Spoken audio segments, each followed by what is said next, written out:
Come on, eat it. Get it again.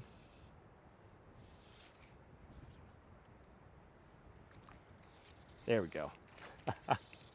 Oh, he's got some heart on him.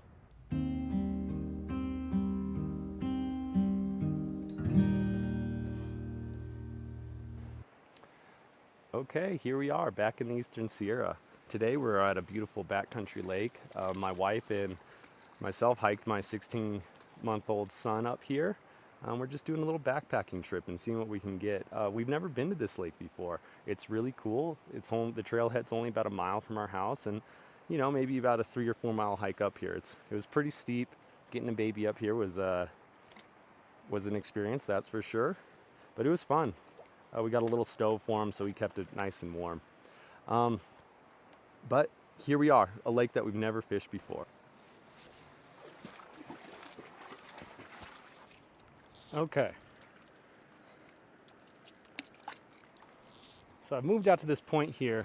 This wind is in a really bad spot, and you'll find at a lot of these lakes, you have no backcast. There's trees lining all of these lakes. They're nowhere else. You got granite everywhere else, but those trees, they're right next to the lakes. So you want to have the rod for the situation. A lot of times people get out here and they want to bring a small little 3-weight, and there's nothing wrong with that. These fish are typically pretty small. The only issue is they bring a 7-foot 6-weight, and that is really hard to get reach with your line out here with just a 7-foot 6-weight. I tend to lean towards a 9-foot, and today I have a 10-foot rod. This is a 10-foot 3-weight. Oop, there's a little hit. And really all that is for is to give me casting, because I want to get out. I don't want to be stuck really close to these edges. I want to get out a little bit. There we go. Oop, I knew he was gonna spit it. You just feel it. They get, oh. These brook trout are so aggressive, man. Okay. Here we go. Here's a nice silver one. That one's got his mouth on it, man. These brook trout, they don't get a...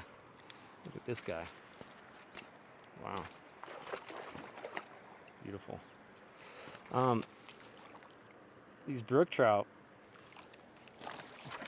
they don't get a lot of time to grow, or any of these backcountry fish, whether they're rainbows, cutthroat, doesn't matter what they are.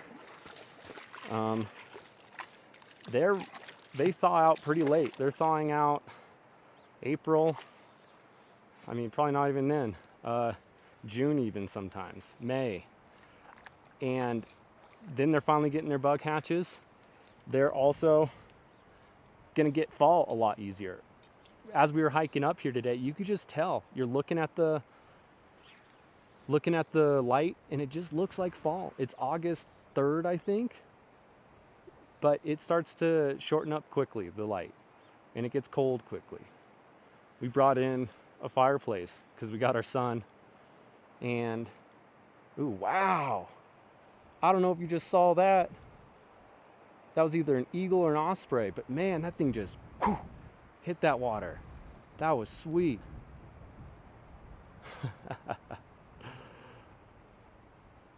That looks like it has to be an osprey. That's a beautiful bird. Oh, he's going back in. Nope. Passed up.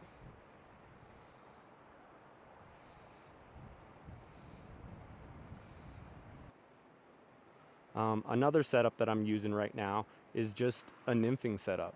I have a yarn indicator on top, a balance leech on bottom, and a copper john. That yarn indicator is really easy to cast. With this 3-weight, it doesn't like to cast line, especially being a 10-foot long rod. I mean, it'll cast some line, but it gets overloaded really quickly, really easily. So I'm gonna help it out by putting on an indicator that isn't so heavy. And a yarn indicator is great for that. It's also very sensitive. It'll pick up on these bites really easy. And I'm just kind of letting it hang. Give it, there we go. Ah, man. I'm just letting it hang, and every once in a while I'm giving it little strips, bumping it back in. These are brook trout. They're aggressive. They like a little bit of a move.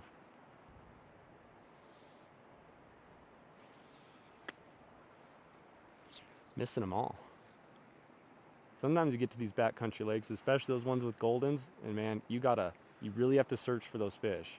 Typically I get out here, we have shallows around this way, kind of a little bit of a drop off on this side. On that side it's all gnarly boulders and granite, but it'll probably be a deep drop off over there.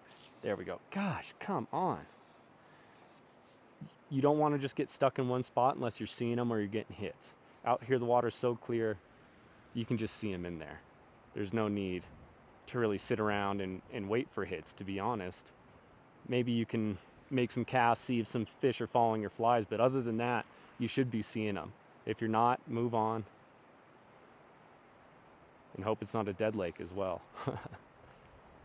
Most of these lakes do hold fish, but there are some dead lakes out here. There. Man, come on, stay on. Oh, still chasing it.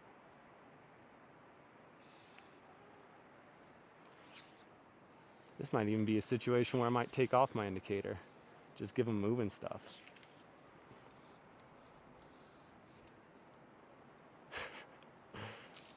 Come on.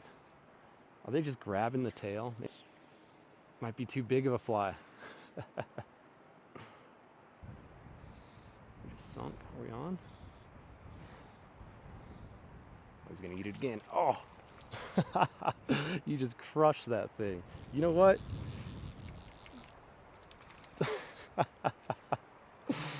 Oh my gosh. I think we might have to get one on top. These fish are aggressive here. Okay, so we've picked up and moved. That spot, there's just trees in the way. Out here we have a free point. I can cast in any direction. And those fish are just so aggressive right now. They are just eating the indicator, giving me no time at all. I get my fly in the water, they nip at the fibers and the fibers of the fly, and when I set the hook, they let go. So what we're gonna do is we're gonna switch this up to a grasshopper here. I don't know if you can see that there. And a little copper john on bottom.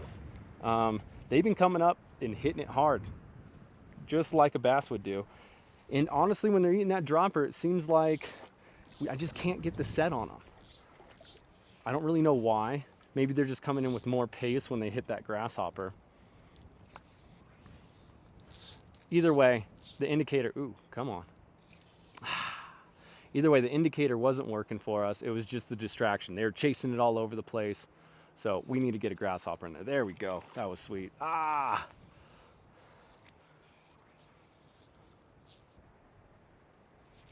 Nice. It's all about those surface eats. I might even want to take off that bottom nymph. I don't know what it is. They get hooked on the surface, they don't on the bottom.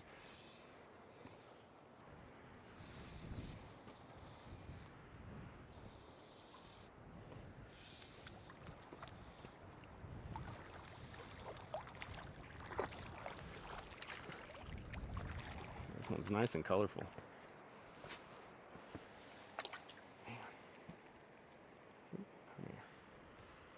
Yeah, this is a nice old male. There we go. Just beautiful. You can see he's got that big mouth on him. He could be a 5-year-old trout, maybe even older. They just don't get big. Even if they have the ability to. It's just not enough of a feeding window for them to get that big. All right, let's take off this bottom fly. It's nothing but a distraction. We're doing dry flies. Doing dry fly grasshoppers at 10,000 feet.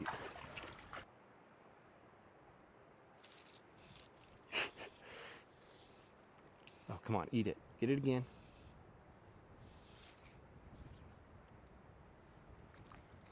There we go.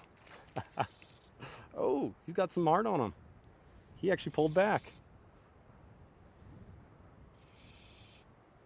Oh. Okay. Ooh, those rocks are slippery. Lady, quit snapping at him. All right. Another brook trout. Beautiful fish. This one's got a little more color on it. That one just slammed the surface. Man, that was awesome. Ooh. And, oh, that was a nice eat.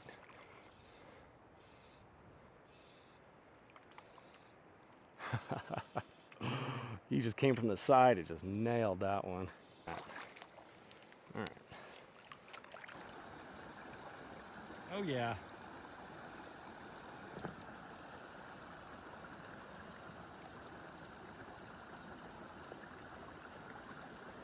That's a good one.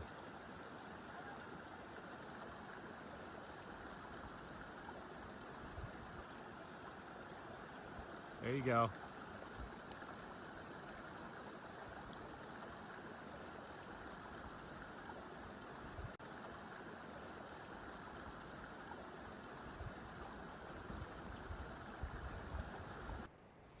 It's a little upset. Oh.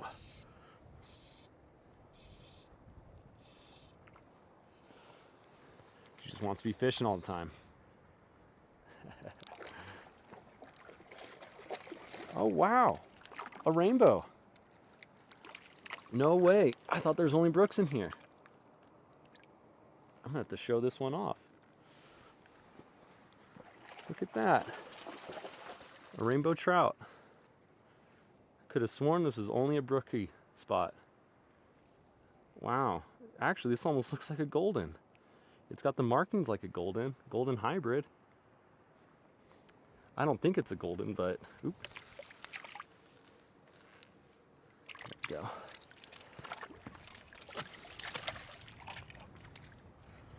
But it sure looked like a golden. There are goldens in here?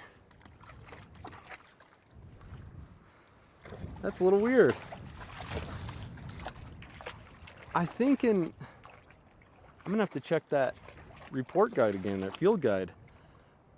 There may be rainbows in here. I want to look at that one. Hopefully I got a good shot of it, but it had a slight gold to it and had those par marks just like a golden would. I mean, very likely was just a rainbow, but very golden-y looking rainbow. End of story, the field guide does not report goldens in this drainage, even though they are actually upriver. There's a few lakes up from us, and there are goldens up there. So it wouldn't be crazy to think that some made it down here, but it is hard. They're going through waterfalls. There's not really a creek. It's kind of just cascading down over rocks. But that's how fish move around out here. Man, that could be a golden. Very cool. Okay, I think we'll finish it up here today. We found a little drop off here, and we'll just do a little fun family fishing time to end of the day. Thanks for coming along, and we'll see you next time.